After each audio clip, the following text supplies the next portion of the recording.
dağları değil dumanlar, kırmızı koftarın yaşı tumanlar. Derdinden ölmeye çoktur gümanlar, derdinden ölmeye çoktur gümanlar.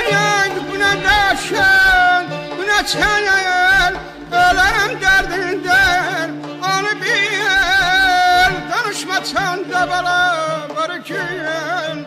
Haydi bu ne kaşın, bu ne çayır, ölerim derdinden onu bil. Danışmasan da beraber gün.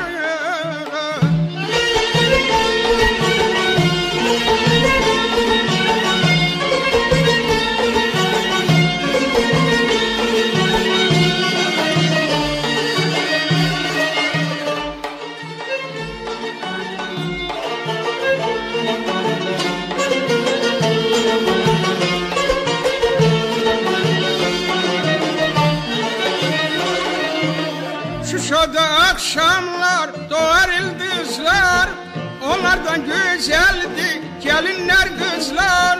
Oturup yol üstte yarını gözler, oturup yol üstte yarını gözler. Ay kız bu ne kaşın, bu ne ter, ölerim derdinden onu bil. Danışmasan da beraber gel. Ay kız bu ne kaşın, bu ne ter, ölerim derdinden onu bil. Danışmasan da beraber gel.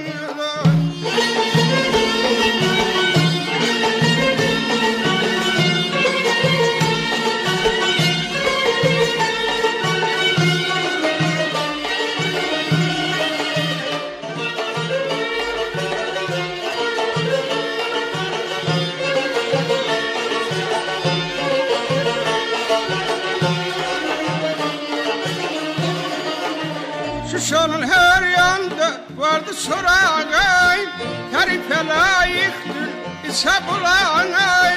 Dağları bil bari kızlar oynagay, dağları bil bari kızlar oynagay. Ay kız bu ne kaşın, bu ne ter, ölerim derdinden onu bil. Danışmasan da beraber gel. Ay kız bu ne kaşın, bu ne ter, ölerim derdinden onu bil. Danışmasan da beraber gel.